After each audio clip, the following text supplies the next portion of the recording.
Hello everyone. So today is match day. I've just run a few errands this morning. I'm working from home, so that's great. So it takes the pressure off a little bit because I've got to leave slightly earlier today. So the plan of action is to do a couple of hours of work, well, do a full day's work, have some food, go for my pre-match walk as always. Just treat it as a normal day. Obviously it's Tuesday night under the lights. The weather, as you can see, is a little bit windy. So we're going to have to prepare for that. Being observed with a new team as well, in terms of like two people I haven't worked with before. So it should be good fun and a good day out. So the plan is pre-match walk, pack my kit bag and have pre-match. 7:30 kickoff. So it's a little bit earlier than normal. So I'm going to get to the ground about between 6 and 6:15, about an hour and a half, hour and 40, or an hour and 15 before. And yeah, very excited. I'm very much looking forward to the game. And let's get this match day going.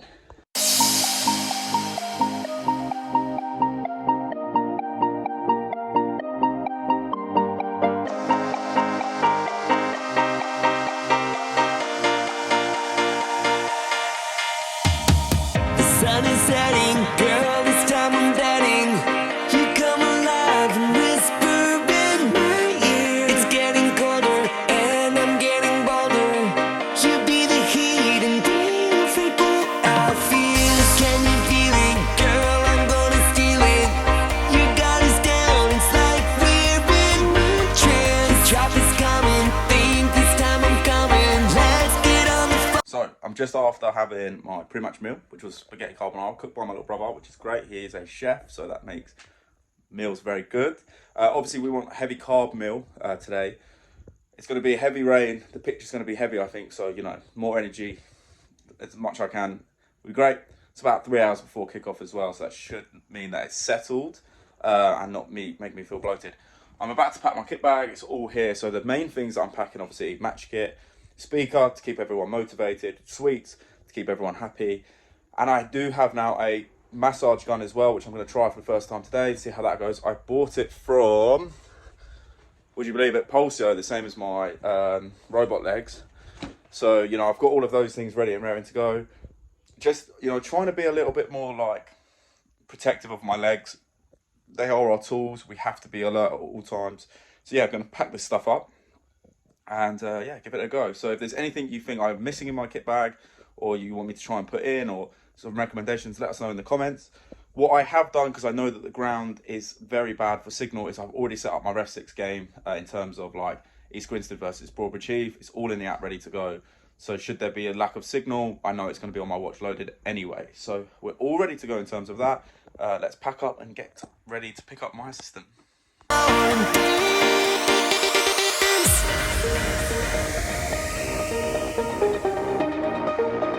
Let's get on the floor and dance.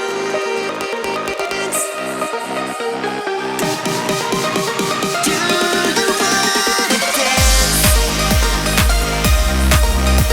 Dance. Do the water dance. Dance. Do the water. Fly up to heaven, fly up to heaven. It's way past 11. Oh, so that's the end of the game.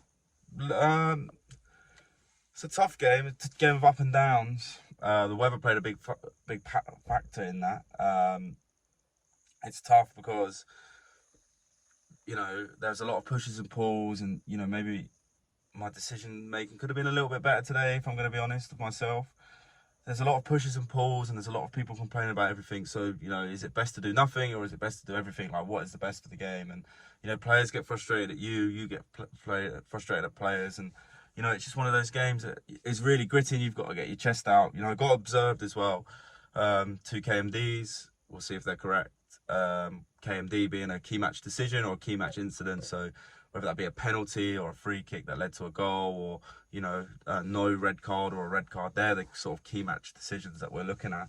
I feel both mentally and physically exhausted. Like, it's one of those games where everyone's on you every 5 minutes. I've run loads as well. I've run like 12 and a bit K, which is mental. I've done like 96 sprints, so that's a sprint every minute. So every 60 seconds I've put in a sprint. And, in these, we said that these conditions were going to be treacherous, and they were. Big pitch as well. So yeah, there was a couple of like pushes and pulls. Am I trying to give too much for physical game? do I just kill the game?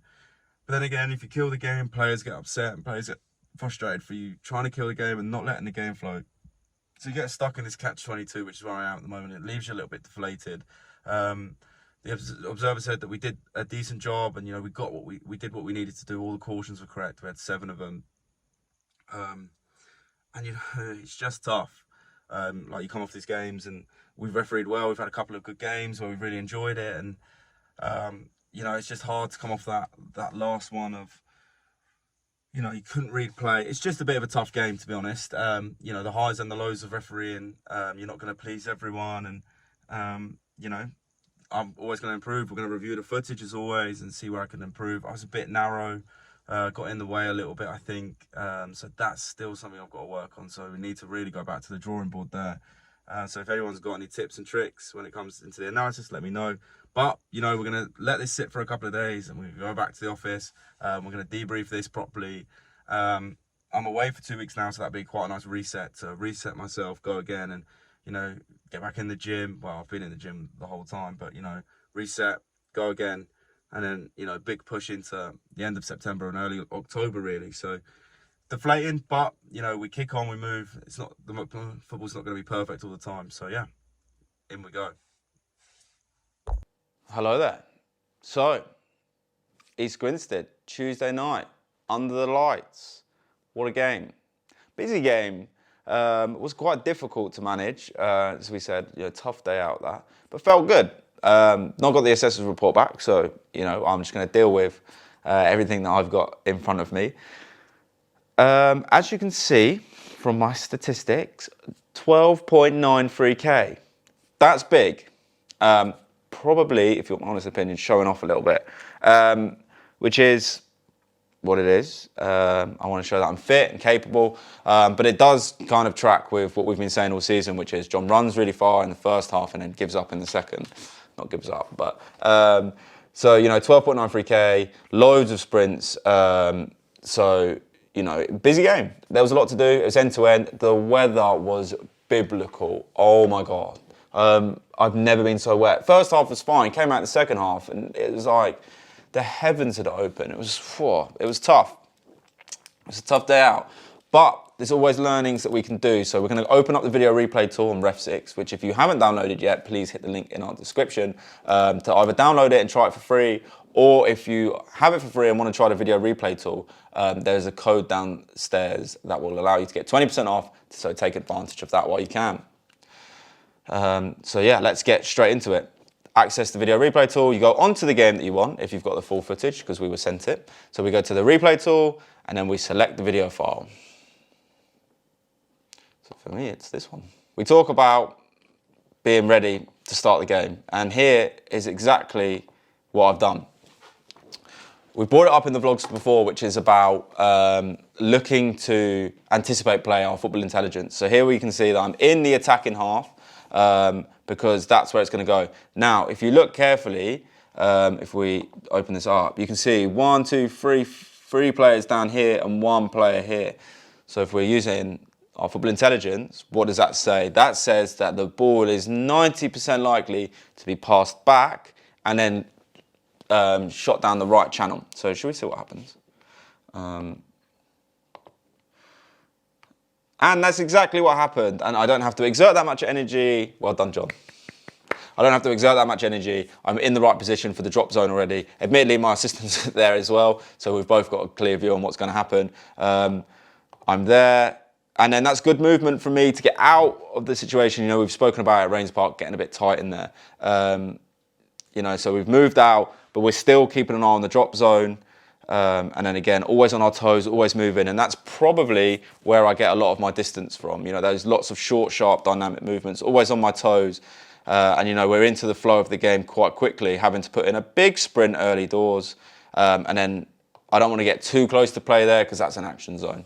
But yeah, that's the importance of having a good starting position, starting well, and being on it from minute 1. So there's a couple of things that we're going to look at, and that is this yellow card here, which is in the 48th minute, as the weather starts. So the weather's starting to turn. We can see it here.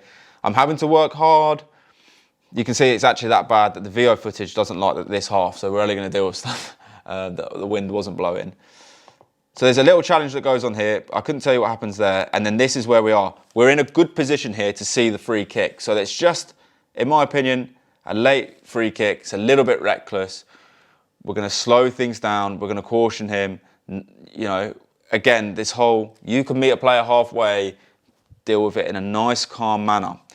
So I think that's an easy caution for me to give. I think it was my second caution of the game. Easy to give. Now, what's really important here is play nice with the other children. Yeah, let them get back into their half, get set into position. You've obviously cautioned them, and you've cautioned them way out of position. It's a right back, so he's obviously going to want to go and defend. So if I then let the free kick happen, he's out of position. It all gets a bit messy, and it raises the tempo and raises your profile for no reason. Let them get back in. That's what's added times for. You can take a little bit of time out of the game to calm everything down. So let's tranquilo. What was really interesting about this game is, as the weather got really, really bad and really, really difficult, things started happening, ball gets stuck a little bit more. Both these teams are down the bottom half of the table, so they're fighting for points, which is really important. The games at the top are great because everyone's like, oh, you're doing well, but the games are important down the bottom as well, because they're fighting for their survival in this league, and it's really important that you go and referee knowing that this has a lot on it. So it gets you hyped up. So we've got a goal here that I want to look at. A lot of these yellow cards are in the other half, so we can't really see them. But we can take the footage in the right way. So if we go back a little bit. So the goalkeeper's played the ball, and we've come in. So we've got a long ball over the top here, which is important. Not that you'd not come over the top. So we can see me working hard to get there, yeah? Still working hard in the 90th minute. It's really important that we keep our fitness from minute 1 to minute 90. The keeper's come out of his area. I'm probably a little bit too far away at this point now because I probably should be squeezing a little bit more, but I'm ready for a long kick. We see a long kick, but he miskicks it, and now I'm very much in the way here. I don't think anyone can prepare for this, it just happens, but I've done well to try and get out of the way.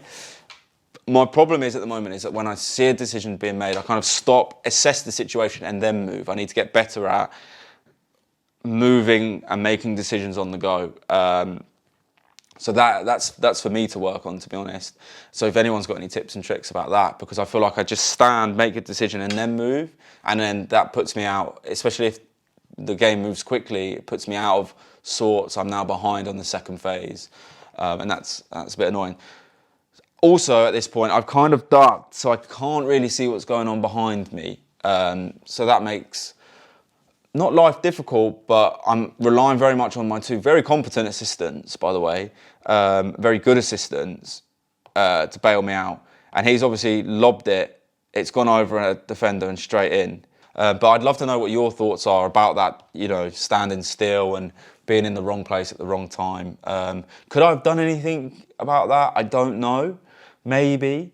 Yeah, I don't know. It was kind of a missed kick from the keeper because of the weather. He got stuck in the ground, like it's not anything we can control really. And then I'm kind of then, I think I was in the right position first time, and then obviously with the missed kick, I then become in the wrong position and I didn't really move myself around very well. And then a minute later, we've got another free kick that we want to look at. You know, it's the last minutes of the game. We want to make sure we keep our standards high. Why I'm back, I've squeezed the play a lot here. Which is good, but probably a little bit too much because I'm a little bit out of sorts. But I've got myself back into the right position, which is important about rectifying. And then it's just a bit cynical, really, isn't it? What's really nice is my assistant came in with me, so it sells the decision. And that makes life a lot easier, because when I go straight to my pocket to pull out a yellow card to show everyone that I'm dealing with it, and then that stops a little bit of dissent and players running at you, which is a bit of a REFSIX tip. To do that, it makes everyone calm down. They know that the lino's seen it, I've seen it, we're coming together. It's a good teamwork decision.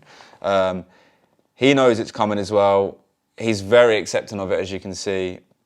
What I don't do here, which is what I probably should have done, is see if the player needs treatment because he's still down, and then caution, then go through my cautioning procedure. So that's a bit of a mishap from me. Injured player, caution, but then for me, I don't want to lose the player. Not having communications kits means that, you know, I'm very much relying on my memory and I sometimes go in it so focused on I'm going to caution that I sometimes forget the injured player, which is, you know, not ideal at all. So if anyone got any advice on that, you know, let us know in the comments, because that's really important, I think, like, because the injured player can then become frustrated because they're not getting treatment. The managers can get frustrated because they're not being able to get their player on for treatment. So yeah, if there's any advice on that, that would be great. You know, if you've got any clips that you'd like us to send or to view and analyse, you know, send them in. We'll give you a month's free REFSIX Pro as well, you know, as a little gift. But yeah, thank you very much for watching. Please like and subscribe, and I will see you at the next REFSIX vlog.